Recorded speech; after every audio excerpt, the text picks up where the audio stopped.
I didn't know where we were going. When we left Boston, we came back and a lot of damage had been done on the ship. We were in a terrible storm coming back from Iceland. And I could hear the officers talking in the wardroom, and I would take coffee to the officers on the bridge. They said, well, we're going through Torpedo Junction. The area around Argentia and Halifax were called Torpedo Junction. And that's where they would lose a lot of ships, merchant ships or what.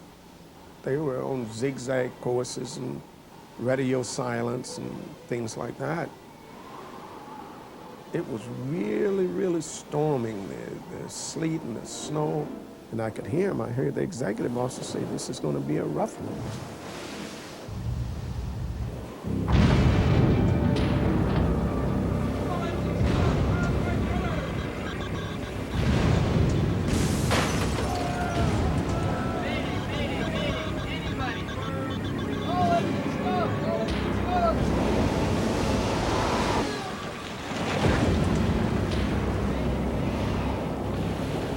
Hit that morning, I came out on deck on top of the rest of them there, and I thought we'd hit an iceberg or had been torpedoed. I didn't know what.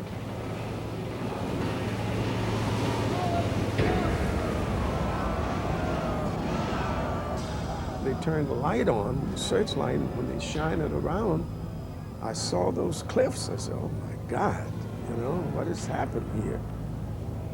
And I remember one fellow came up from down below and he didn't have his shoes on. And when he stepped out on the deck, he froze it. His feet froze to the plates, the steel plates, and he couldn't move.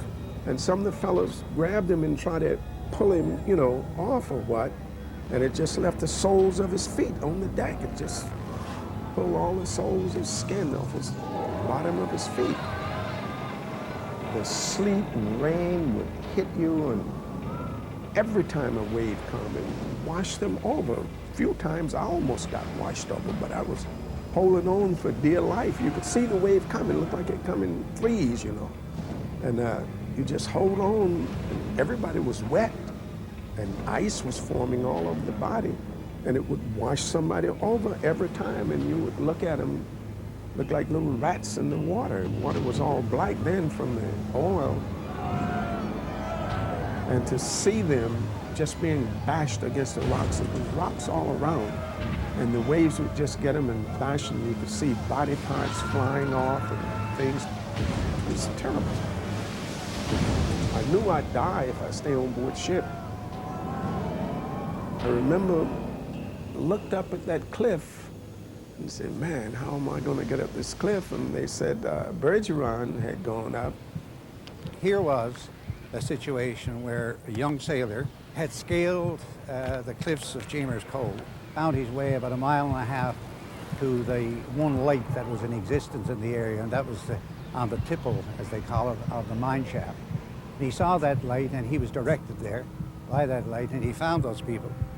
Mike Turpin, who was on the site, rushed in and said that he had just received a visit from a stranger who had come out of the snow and announced that there was an American ship in serious trouble in a place called Chambers Cove.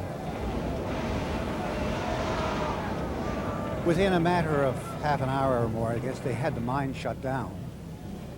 They realized that with the weather as it was, that any problems in Chambers Cove, above all places, would be an unfortunate place to be under these circumstances.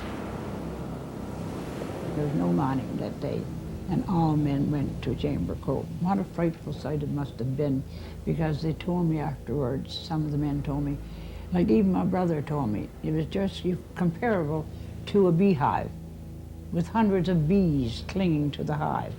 See the hull of the trucks and just men, just clinging. And then the sad part was a big wave would come and so many would disappear.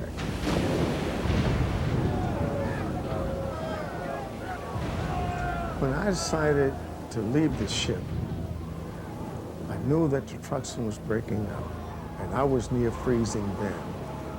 We could see the top of the cliff by this time,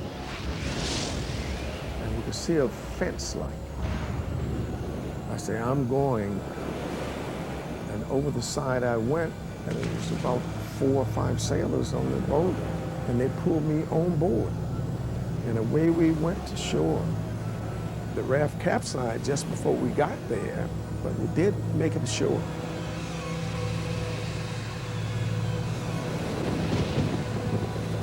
Once I reached the beach area, I said, I might as well die. And so I knew all I had to do was close my eyes to die. I knew if I closed my eyes, I was dead.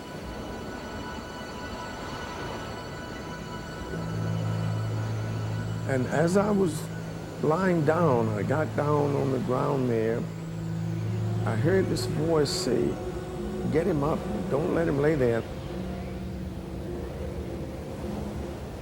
And this hand reached for me, and I looked up. I knew it wasn't a sailor because of the clothing he had on. And I looked at the white face and said, man, to myself, I didn't speak out.